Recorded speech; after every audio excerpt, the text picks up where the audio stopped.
오늘 이 아침 하나님의 말씀은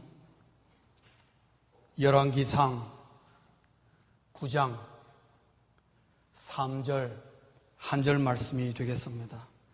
열왕기상 9장 3절 한 절 말씀 찾으셨으면 우리가 한번 이 말씀을 새기는 의미에서 합독을 했으면 좋겠습니다. 열왕기상 9장 3절 말씀입니다. 함께 합독합니다. 시작. 여호와께서 그에게 이르시되 내 기도와 네가 내 앞에서 간구한 바를 내가 들었은즉 나는 내가 건축한 이 성전을 거룩하게 구별하여 내 이름을 영원히 그곳에 두며 내 눈길과 내 마음이 항상 거기에 있으리니. 아멘. 다시 한번 기도하겠습니다. 사랑의 아버지 하나님, 주님 안에 감사합니다. 14년의 성상 동안 저희 써니사이드 교회를 지켜주시고 이곳까지 인도해 주신 하나님 안에 감사합니다. 그 은혜에 감사하여 특별히 구별한 예물을 이 아침 바칩니다. 또 여러 가지의 약속된 예물들을 주 앞에 드립니다. 하나님이여, 이 예물을 기뻐 받아 주옵소서. 우리의 마음도 받으시며 우리의 육신도 받으시며 우리의 가정과 우리의 생업의 현장도 받아 주시사 하나님 품에 품으시고 두 손 들어 복을 허락하여 주시옵소서. 이 예물이 사용되는 곳마다 하나님의 이름이 나타나게 하시고 주의 영광과 십자가의 복음이 선포되게 해 주시옵소서. 감사하오며 예수님의 이름으로 기도하옵나이다. 아멘. 할렐루야. 한 주 안 봤는데 굉장히 오래간만에 만나 뵙는 것 같은 느낌이 듭니다만은 저희들은 먼 길이었지만은 또 어려운 과정들이 많았지만은 무사히 은혜롭게 잘 마치고 모두 7명 건강하게 잘 돌아왔습니다. 기도해 주신 우리 교우 여러분 정말 감사를 드립니다. 오늘은 여러분 이미 아시는 대로 저희 교회 설립 14번째를 맞는 기념주일이 됩니다. 지난 14년 동안 저희 교회라고 왜 어려움이 없겠습니까? 여러 가지 어려움이 많았지만은 그때마다 우리 교우님들의 기도와 헌신으로 이곳까지 걸어오게 된 것 같아서 하나님께 무한한 영광과 또 제가 목사로서 여러 교우님들에게 또 우리 특별히 직분을 가진 여러분들에게 감사와 기쁨을 함께 나누고자 합니다. 오늘 우리가 14년의 설립 기념주의를 맞아서 무슨 말씀을 전할까 기도하는 가운데에 이 말씀이 눈에 들어왔습니다. 이 말씀은 솔로몬이 20년간에 걸쳐서 예루살렘 성전과 솔로몬 왕궁을 건축한 후에 헌당하는 내용입니다. 그래서 헌당의 기도를 듣고 하나님이 두 번째로 솔로몬에게 나타나셔서 하신 말씀 가운데의 한 부분이라고 볼 수가 있겠습니다. 다윗의 아들인 솔로몬은 하나님과의 관계를 올바르게 맺는 데에 굉장히 신경을 많이 쓴 사람 중에 한 사람입니다.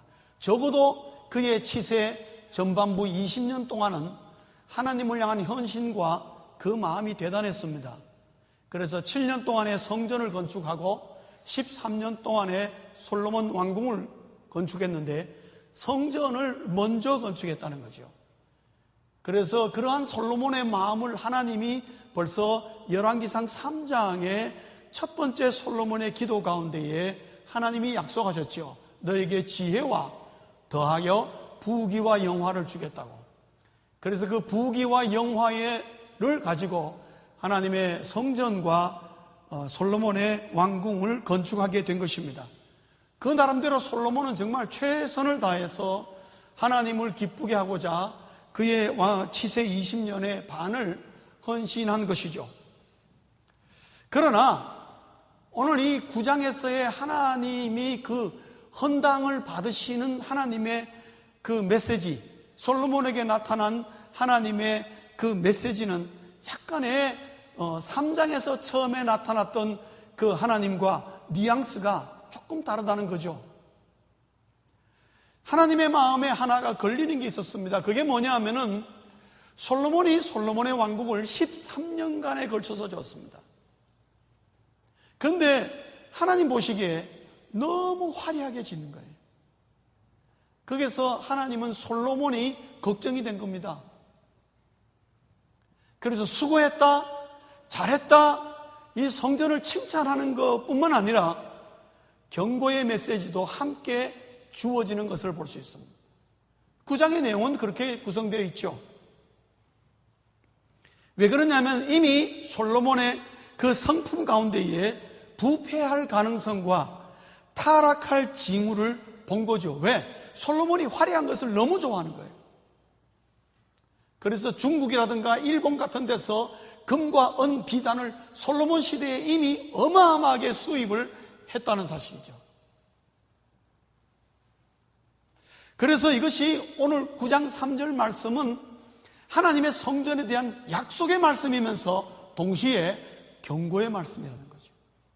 하나님의 교회, 하나님의 성전은 이러해야 한다. 그러나 이렇지 못할 경우에는 반드시 어려움이 있으며 심지어 내가 이 성전을 떠날 것이다.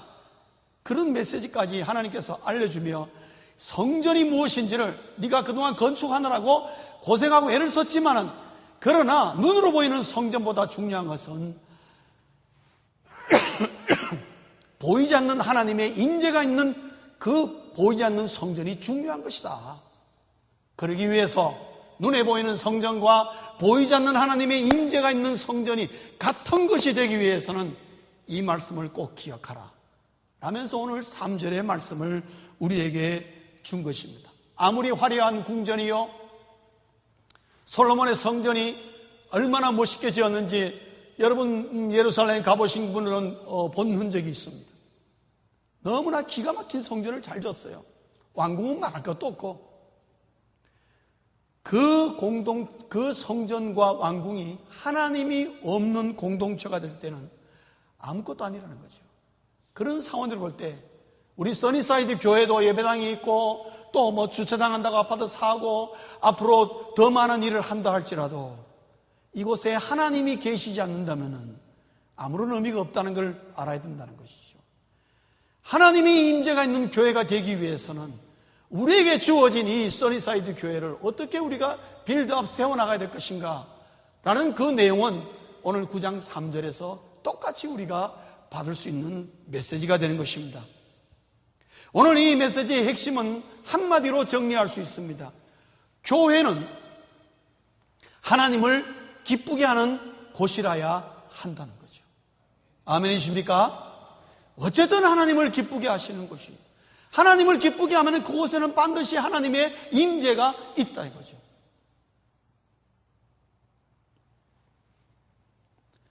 그 부분에서 오늘 솔로몬에게 하나님은 나를 기쁘게 하는 내 마음을 알겠는데 계속적으로 하나님을 기쁘게 하는 이 성전이 되기 위하여서 3절을 통해서 4가지를 하나님이 가르쳐주고 있습니다. 첫째는 하나님을 기쁘게 하는 성전을 만들고 원하느냐?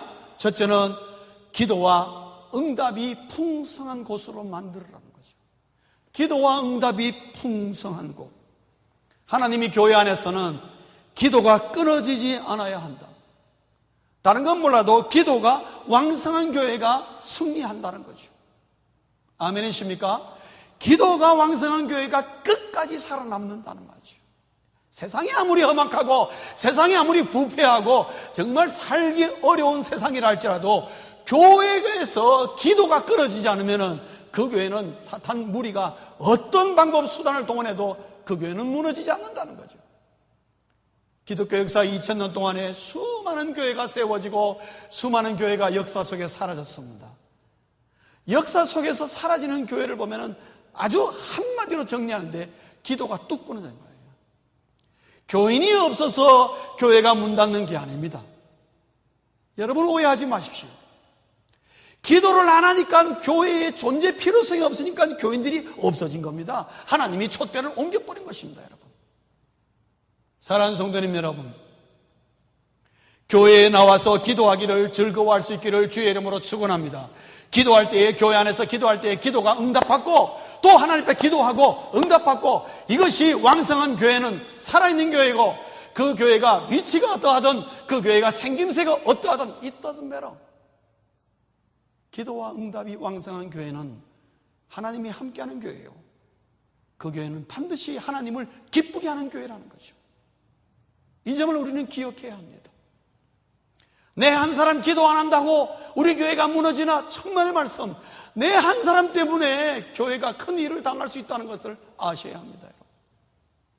요즘 우리 주변에 한인교회들 이런저런 어려움이 있는 교회들, 저도 이렇게 귀가 있다 보니까 들어서 기독량으로 알고 있는데, 보면은 교회 전체가 문제 있는 거 아니에요. 극히 한 사람 두 사람 때문에 교회 전체가 그냥 들쑤셔지는 거죠. 한 명이 중요합니다. 사랑하는 성도님 여러분, 여러분이 써니사이드 교회 다니면서 이 교회로 말미암아 영적인 것을 공급받고, 이 교회가 잘 되어야 우리 가정도 잘 되고 내 사업과 직장과 모든 면에 영적인 영향력이 있다고 믿으신다면, 써니사이드 교회를 위해서, 이 교회를 위해서 기도를 많이 해주시길 주의 이름으로 축원합니다. 부탁드립니다, 여러분. 그리고 여러분, 개인적이라든지 무슨 제목이라든지 간에 하나님 앞에 기도하기를 쉬지 말기를 부탁을 드립니다. 기도하는 교회가 하나님을 기쁘게 할 수 있는 교회라는 것이죠. 기도 응답이 왕성한 교회라는 것은 뭐냐면 예수 십자가의 보혈의 은혜가 풍성하다는 말과 동일한 말인 것입니다. 오늘날에 우리 예수 믿는 그리스도인들은 큰 것에는 강합니다. 우리 교회 단기 선교 간다 그러면 기도해 주십시오. 그러면 교인들이 어쨌든 막 붙들고 기도합니다. 모일 때마다 기도하고 합니다. 잘하는 거죠. 그러나 그것만 잘하는 것이 아니라 동시에 내 개인적인 사소한 것이라. 예를 들면 하나님 아버지, 다음 달에 아파트 페이먼이 없네요. 페이먼이 부족합니다. 200불이 부족한데 나올 곳이 없습니다. 오병이어를 일으키고 죽은 나사로를 살렸던 그 하나님의 놀라운 능력에 조금이라도 저에게 도와주시사 이것을 하나님께서 메워주십시오. 이런 기도는 우리가 굉장히 게을리한다 이 말씀. 이런 조그마한 기도는 별거 아닌 것처럼 기도도 안 한다 이 말씀이죠. 아닙니다, 여러분.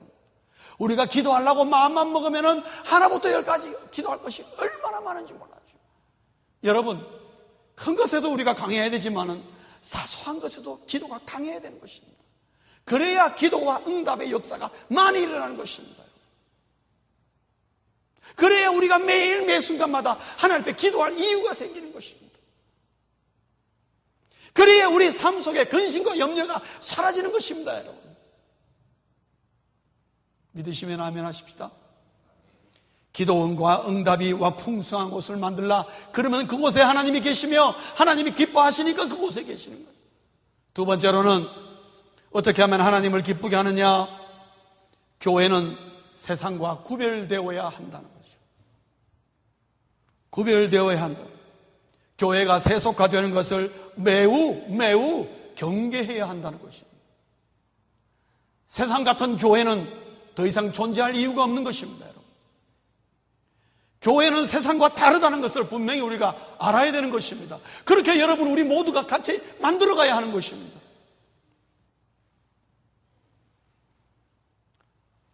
교회 안에 세상적인 수단과 방법들이 너무 많이 들어와서 교회가 교회답지 못한 경우가 얼마나 많은지 몰라요. 하나하나 할 때마다 하나님이 기뻐하실까? 이거 하나님이 원하시는 방법인가를 우리는 적어도 한두 번은 생각하고 시행해야 한다는 것입니다. 그렇습니다. 우리는 사람이기 때문에 사람적인 수단 방법을 가지고 교회 안에서 교회 주어진 일들을 하려고 하는 경향이 강합니다. 충분히 우리는 인정합니다. 그럼에도 불구하고 교회가 세상과 구별되기 위해서는 우리는 하나님이 기뻐하실까? 하나님이 이게 원하시는 것인가? 이게 하나님의 말씀을 볼 때 바른 것인가? 라는 것을 토의하고 의논하고 생각하고 기도할 줄 아는 것이 세상과 구별된 교회의 모습이에요.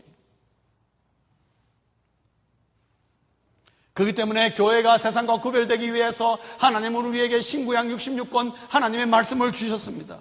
이것은 어떤 면에서는 교회가 교회답기 위해서 가이드라인을 우리에게 준 것입니다. 그래서 우리가 예수 믿는 사람이 모인 공동체가 세상과 구별되기 위해서는 온 공동체 한 사람 한 사람이 하나님의 말씀을 많이 알아야 되는 것입니다. 왜? 그래야 가이드라인이 좋아야 분명하게 하죠.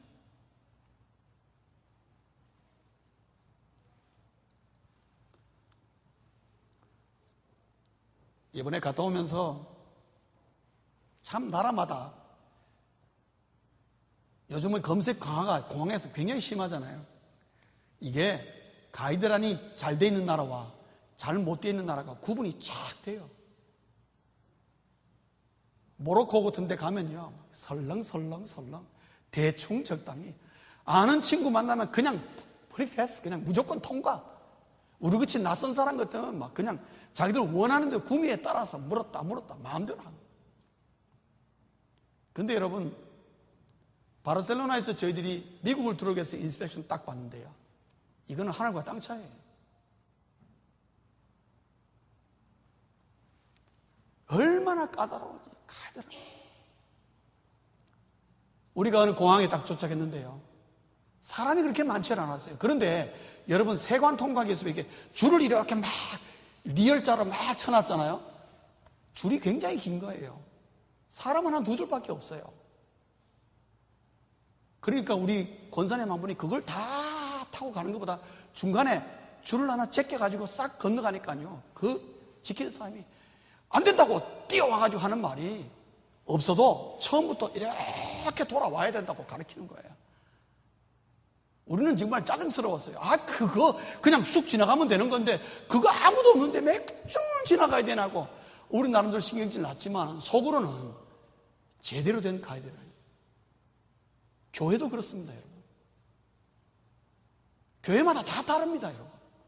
어떤 교회는 가면 막 설렁설렁, 이게 뭐 교회인지 사회단체인지 구분이 안 가는 그런 교회가 있는가 하면요, 어떤 교회는 그 정말 좀 깐깐하고 정말 까다롭다 싶을 정도로 깐깐하게 긴 건 기고 아닌 건 아닌 걸 탁탁 이렇게 가이드라인을 정해지고 질서가 있는 교회가 있다, 이 말씀이죠. 여러분, 그런 거 느끼십니까? 어떤 면에서는 불편한 것 같지만은 하나님의 교회가 세상과 경계선이 무너져 버리면은 사회단체랑 다른 것이 없는 것입니다, 여러분. 그래서 하나님의 말씀 가지고 교회가 되고 안 되고 경계선을 지을 때에 성도들에게 어떨 때는 불편할 때 있어요. 그냥 막 이래 하면 되지. 그런데 너 아니라고, 그래 하면 안 된다고. 왜? 하나님의 말씀에 어긋나니까. 그래 하지 말자고. 그럴 때 있단 말이에요. 왜 그러느냐? 교회가 세상과 구별돼야 되기 때문에. 구별 안 되면 안 되기 때문에. 그게 뭐냐? 하나님의 리콰이어먼트예요. 하나님을 기쁘게 하는 공동체가 되고 하나님이 임재하는 공동체가 되고 올바른 공동체가 되려면 그래 해야 되는 거죠. 말씀에 따라 가이드라인을 받아야 되는 것이죠. 세 번째로는 하나님을 기쁘게 하는 곳은, 교회는 어떻게 돼야 되느냐? 하나님을 기쁘게 하려면 교회의 문패가 하나님이 되게 하라는 것입니다. 우리 써니사이드 교회의 문패는 누가 붙어 있습니까? 하나님이 교회의 주인이라는 것입니다.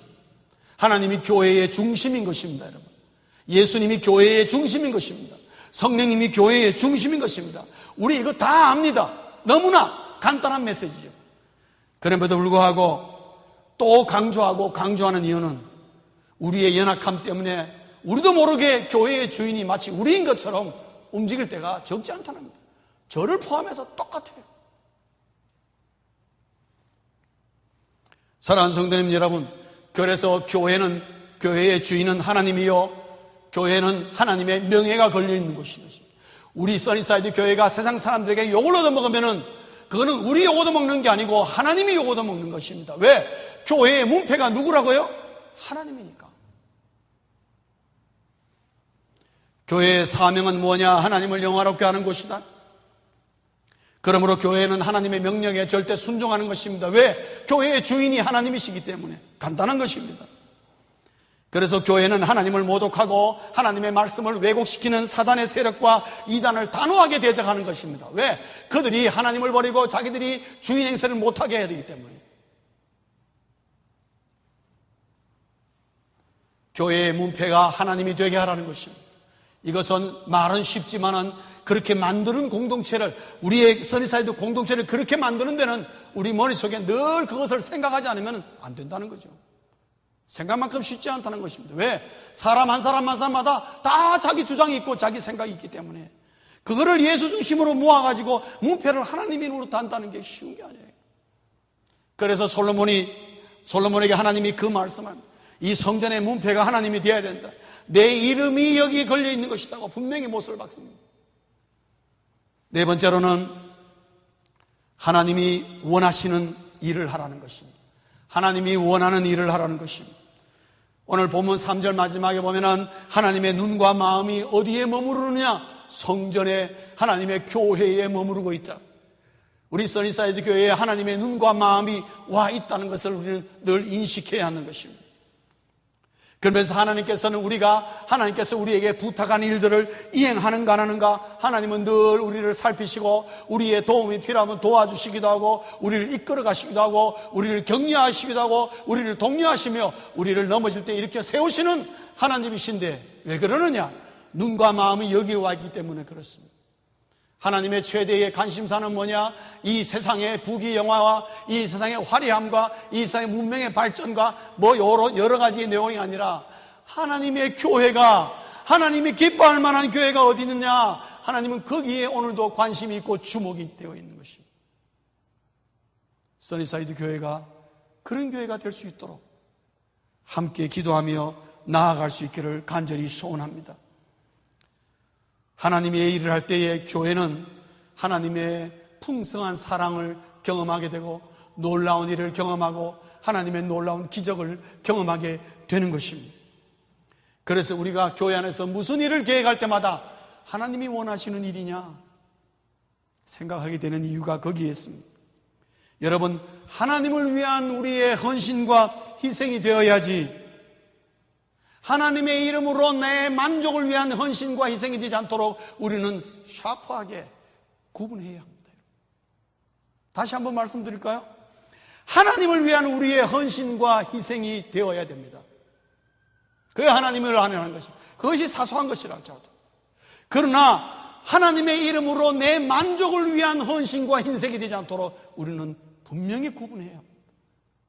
이거를 구분하지 못하면 하나님의 일을 한 것 같은데 하나님이 기뻐하지 않는 경우가 많이 발생한다는 것입니다. 말씀을 정리하겠습니다. 교회는 하나님을 기쁘게 하는 곳이라 그랬습니다. 어떻게 하면 하나님을 기쁘게 할까? 4가지를 오늘 3절에서 말합니다. 첫째는 기도와 응답이 풍성한 곳으로 만들라. 두 번째로는 교회는 세상과 분명히 구별되어야 된다. 다르다 이 말씀입니다. 세 번째로는 교회의 문패가 하나님이 되게 하라는 것입니다. 네 번째로는 하나님이 원하는 일을 하라는 것입니다. 이 4가지를 모든 것이 합쳐져서 나도 모르게 이 일이 왕성하게 온전하게 잘 이루어지도록 만드는 요소가 하나 있습니다. 그게 뭐냐면은 예배라는 거죠. 예배는 하나님을 기쁘게 하는 결정체입니다. 하나님 앞에 올바른 정직한 예배를 드릴 때에 그 예배 가운데에 제가 말씀드린 1, 2, 3, 4 이 4가지가 다 이루어지고 성취되어진다는 것을 우리가 알 필요가 있습니다.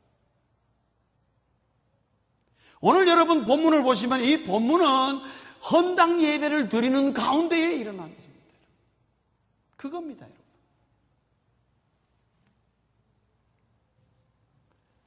그렇기 때문에 하나님을 기쁘게 하는 곳에서 가장 중요한 것은 하나님이 기뻐하는 예배를 드리는 것이죠. 요한복음에 말하는 것처럼 신령과 진정의 예배를 다른 말로 표현하면 하나님이 원하는 예배, 하나님이 기뻐하는 예배, 우리의 마음과 우리의 온 영혼이 주 앞에 드려지는 예배를 드리는 데에 우리는 집중해야 하는 것입니다.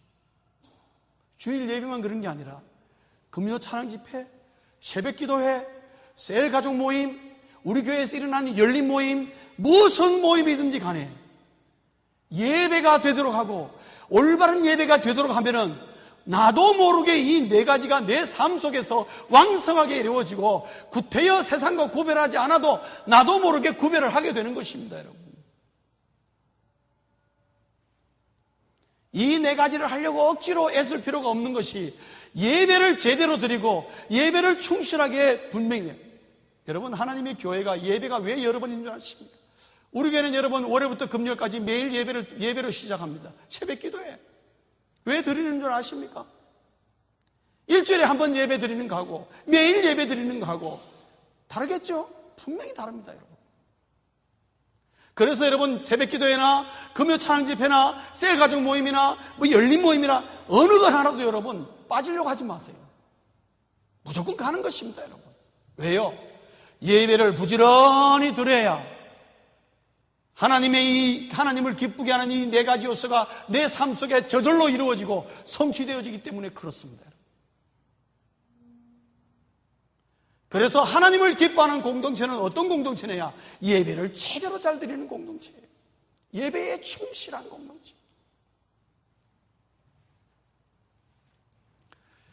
저는 신학에서 공부할 때에 제 교단에 속한 미국 교회를 제가 많이 적어도 35번은 가야 되기 때문에 이런 저런 교회 35번 제가 갔습니다. 미국 교회를. 제가 가서 참 감명받은 건 뭐냐면요, 주일 낮 예배나 주일 저녁 6시 되면 들어요. 반드시 들어요. 하루에 2번 드리는데 주일 저녁 6시나 낮 예배나 모이는 숫자가 똑같아요. 저는 그게 참, 근데 이 교회만 그런 게 아니고 저 교회 가도 그렇고 저 교회 가도 그렇고 똑같더라고요.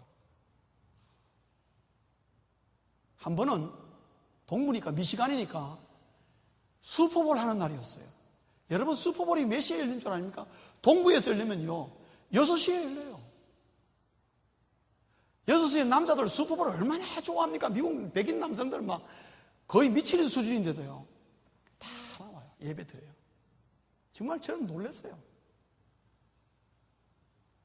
우리 한국 교회가 시끄럽고 막 기도도 열심히 하고 막 하는데 주일 예배하고 금요 찬양 예배하고 뚝 떨어지는 거예요. 우리가 미국 교회를 아직도 배워야 될 것이 많고 미국 교회가 만만하게 봐서는 안 되는 이유가 바로 거기에 있습니다. 예배의 파워입니다, 여러분. 예배의 파워. 대단합니다. 예배를 가장 우선적으로 주고 교회에서 주중에 어떤 예배를 드려도 다 가겠다는 그 마음, 그 결심. 하나님이 그걸 보고 굉장히 기쁘게 하는 거예요. 왜냐? 예배당의 교회보다도 우리 한 사람 한 사람의 마음에 있는 교회가 중요하지 않습니까? 내가 교회인데 내 교회가 하나님을 예배하는 곳에 항상 있는 거 하나님이 가장 기뻐하겠죠. 그래서 여러분 말씀드리는 것입니다. 올바른 예배를 드리는 것에 집중할 때 저는 히스패닉 교회 여러분 아시지만요 우리 교회보다도 더 많이 씁니다. 주일날 모이죠. 화요일날 모이죠. 어떨 땐 또 한 달에 2번 월요일날도 모여죠. 그 다음에 보면 목요일도 모이죠. 토요일도 모이죠. 주일도 모이죠. 그거 왜 그렇습니까? 우리가 볼 때 왜 그렇게 자주 모이냐 그랬어요. 그 사람들은 모입니다. 열심히 잘 모입니다. 왜 그렇습니까? 예배가 이 모든 것의 결정체이기 때문에. 반면에 우리 인간은 약하기 때문에 일주일에 한두 번 모여가지고 되지 않기 때문에 매일, 가능한 매일 모여요. 남미에 가면 여러분 히스패닉 교회들 많이 있지 않습니까? 브라질이라고. 예배 매일 드립니다, 여러분. 매일 저녁 드려요. 그 사람들 매일 드려요. 아주 깜짝 놀라요, 여러분. 이유가 거기에 있습니다. 하나님의 공동체가, 예배 공동체가 내 삶의 모든 것이 예배로부터 시작된다는 그 개념, 정말 오늘 열왕기상 9장 3절에 있는 하나님의 말씀이 그대로 나와요. 말씀을 정리하겠습니다. 교회는 하나님을 기쁘게 하는 예배 공동체라는 거죠. 하나님을 기쁘게 하는 예배 공동체. 지난 14년 동안도 하나님의 은혜로 여기까지 우리가 왔습니다. 부지런히 우리도 예배를 드렸고, 그러나 우리가 소망하는 것은 더 많은 사람이 모여서 이 예배의 중요성, 이것이 내 인생을, 내 삶을 좌지우지한다는 걸 깨닫고 다 함께 모일 때에 더 아름다운, 더 왕성하고 더 심령의 부흥과 수적인 부흥이 일어나는 하나님의 교회가 되지 않을까. 왜? 열왕기상 9장 3절에 있는 말씀이 그 말씀이기 때문에. 그래서 우리 교회가, 써니사이드 교회가 절대로 포기할 수 없는 것은 뭐냐? 하나님께서 기뻐하시는 교회를 만드는 겁니다. 아멘이십니까? 이게 우리 교회의 설립 목적 3가지 중에 제일 먼저 나오는 것이 바로입니다. 하나님을 기쁘게 하는 공동체.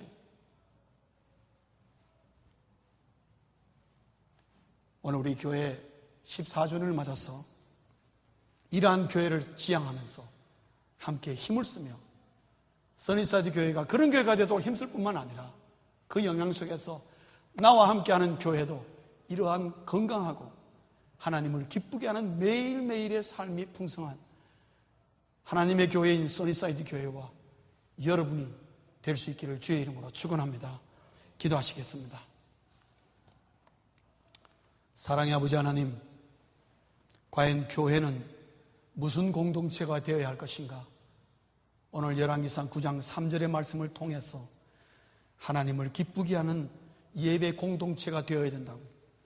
아버지 하나님께서 솔로몬에게 가르친 그 말씀을 오늘 그대로 우리도 받아서 써니사이드 교회 14주년을 맞아서 감사와 동시에 또한 우리의 마음을 다시 다잡습니다.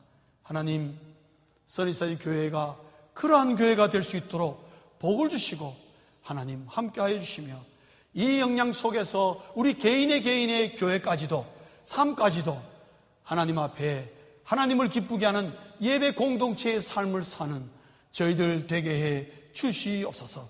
주신 말씀 감사하오며 예수님 이름으로 기도하옵나이다. 아멘.